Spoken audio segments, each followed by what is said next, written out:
মমতাজ বেগম বুকটা ফাটিয়া যায়, বুকটা ফাটিয়া যায়।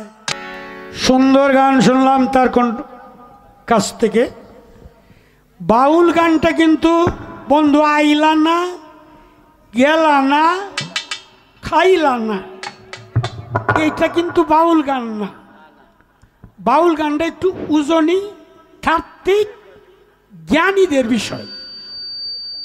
এই যে তালা কুল্লা দে,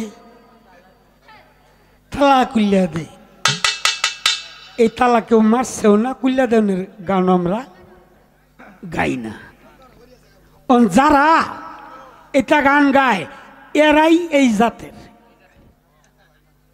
ফিরিতের খেতা দিয়া জাতিয়া ধরিয়া মারিয়ালা গান লেখছেন না? ফিরিতের খেতা দিয়া জাতিয়া ধরে মারিয়ালা।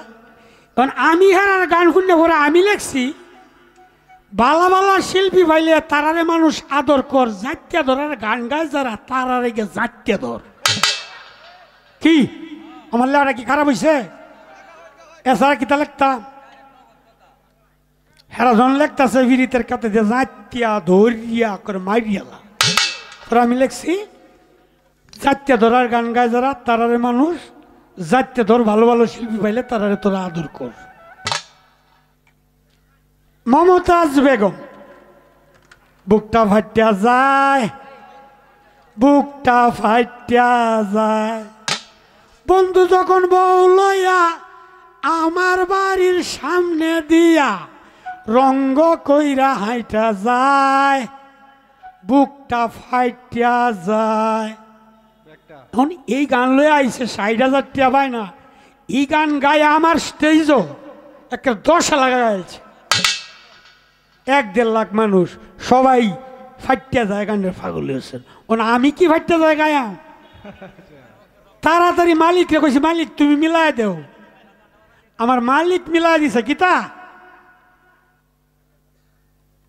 ফাডাত মলম দেম, ফাডাত মলম দেম, তবু যদি না হয় ভালো, ডাক্তার আনাম ভালো ভালো, ইনজেকশন করাইয়া দেম, ফাডাত মলম দেম। ওইছে নি একেবারে বুঝবাই। আর আমার সামনে গায়ে অনেক স্টেজ হয়েছে তার সাথে আমার। তো যে বেলা এইটা গাইছে আমিও এই কুরামিন ইনজেকশনটা দিছি। আল্লাহর রাস্তা করে টাইট একটু গাইলে হয়েছে ফাটাত মলম দেম। এটা শুনলেই মানুষ পাগল। কারণ কি মলমটার কথা কইছি, কত দামি মলম একটা, সচরাচর তো এটা পাওয়া যায় না। আর এই মলম তো তারার লাগে ঠিক আছে। সবাই দোয়া করুন যে সবার অন্তরে যেন থাকি। তো অলিদের গানের দিক চিন্তা করে একটি গান করি।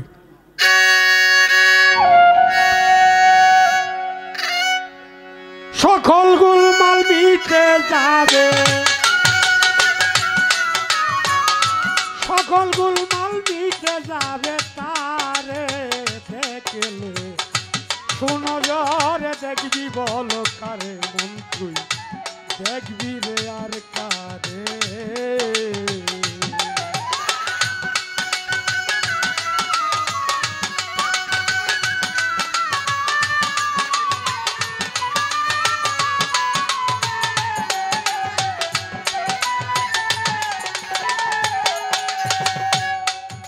তুমি দেখিতে চাও রং সুরত, অবিকল সে তোমার মতো, তোমার সাথে অবিরত চলাফেরা করে। তুমি দেখিতে চাও রং সুরত, অবিকল সে তোমার মতো, তোমার সাথে অবিরত চলাফেরা করে। কইতো না, বর্ষাবের নাম কইতো না, শ্বশুরের নাম কইতো না। আর এখনের যুগে তো সালাম এদিকে আসো, জামাই রে সালাম এদিকে আসো, শোনো লতা আর ইচা মাছ, চিংড়ি মাছ নিয়ে আসো, এভাবে অর্ডার করে। তো আগের যুগের মহিলারা স্বামীর নাম কইতো না। কেন? স্বামীর নাম কইলে গুনাহ হইব। তো এক বেডির জামাইর নাম রহমাতুল্লাহ, অনবেরি নামাজ পড়তে বইছে, নামাজ পড়া সালাম ফিরাইতো না, কখন লাগতো না আসসালামু আলাইকুম রহমতুল্লাহ, জামার নাম কব কি ভাই কইতেছে আসসালামু আলাইকুম আমরা ঘরের তাই, আসসালামু আলাইকুম আমরা ঘরের তাই, জামার নাম রয়েছে না। তুমিও বড় বাইরে ধরছো না, এইভাবে ধরছো, কিন্তু বিষয়টা হলো তুমি বলছো ধর্মের নিশান শাহ সুলতান সাহেব উড়াই আছে, এর জন্য আমি বলছি আমারে ধরছো যে হরিণ বনের পশু নবী চিনল, আমরা চিনলাম না। এখন আমরা কথাটা কেন আসছে, এটা হলো বহু বচন, আর এক বচন হয়তো যদি বলতাম আমি চিনলাম না বা অলিদ চিনল না। এই কারণে হাকিকত এটার হইল এই, নবী যখন শিকারীরা যখন হরিণীকে ধরে গাছে বেঁধে রাখলো, আমার নবী এই রাস্তায় যাইতেছিলেন, দয়াল নবীকে দেখেই হরিণীর জবান খুলে গেল আল্লাহ পাকের রহমতে। হরিণী বলল, হে প্রিয় নবী, বিশ্ব নবী রাহমাতুল্লিল আলামিন, আপনি যদি আমাকে একটু সাহায্য করেন, আমার দুইটা বাচ্চা, এই দুইটা বাচ্চাকে আমি স্তন দিতে পারি নাই, দুধ খাওয়াইতে পারি নাই, আমি ঘাস খাইতে আসছিলাম, আর শিকারীরা ধরে আমাকে এখানে বেঁধে রাখলো, আপনি যদি আমার জামিনদার হয়ে আমাকে একটু ছেড়ে দেন, আমি বাচ্চাটিতে দুধ খাওয়াই আবার চলে আসব। আচ্ছা বলেন তো, বনের পশু যদি এই কথা কয়, কেউ কি বনের পশুর ছেড়ে দিব? দয়াল নবী হরিণীকে ছেড়ে দিলেন, আর এই হরিণীকে যে বাঁধছিল সেই দড়ি দ্বারা ওনার হাতে উনি পেঁচায় রাখলেন। শিকারীরা আসলো, এ আমাদের হরিণী কই? তুমি কে? যে হরিণীকে আমি ছেড়ে দিয়েছি। যে কেন? যে সে তার দুটা বাচ্চাকে দুধ না খাওয়ায় ঘাস খাইতে আসছিল। তো হরিণী বলে গেছে সে তার বাচ্চাদেরকে দুধ খাওয়ায় আবার সে চলে আসবে। শিকারীরা বলে, বেডা মিথ্যা কথা বলার আর জায়গা পাইল না, হ্যাঁ? বনের পশু একবার গেলে জীবনে আসে। আমার দয়াল নবী বলে, আপনারা একটু অপেক্ষা করেন। একটু অপেক্ষা করলো, দেখা গেল হরিণী তো আসতে আছে, সঙ্গে দুইটা বাচ্চাও আসতেছে। এবং হরিণী যখন বলল তার বাচ্চাদেরকে গিয়া যে আমার দয়াল নবীকে আমি জামিন রেখে আসছি তোমাদের জন্য, তোমাদেরকে একটু দুধ খাওয়ানোর জন্য, হরিণীর বাচ্চারাই বলে, মাগো জীবনে আর দুধ খাবো না, তুমি কাকে জামিন রেখে আসলা? দয়াল নবীকে। মাগো আমার আর দুধ পান করবো না, চলো আমরাও গিয়ে দয়াল নবীকে দেখব। হরিণীর সঙ্গে সেই দুইটা বাচ্চাও চলে আসলো। শিকারী তো এখানে একজন ছিল না, কয়েকজন ছিল। একজনেও যে ছিল না, এই জন্য বলছি আমরা।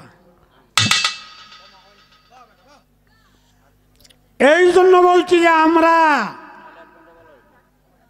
একজন থাকলে বুঝলাম হয় যে একজনে চিনছে না। আমি জানি না তোমার কথাটার সুন্দর মীমাংসা দিতে পারলাম কিনা।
কারিগর এনো দুইজন,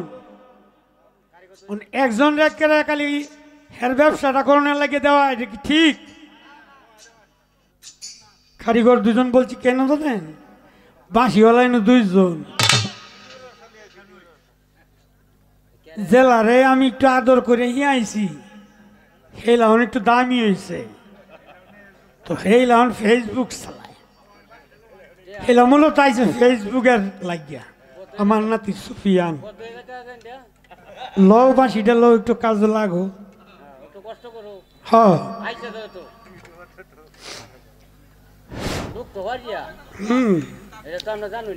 আমার নাতি না দেওয়ান লাগতো না, নাতি ডাকার। কুল্লু শাইনে আর জুলাল আসলি, আসলগত দাঁতটা তো দেখতে হবে কার।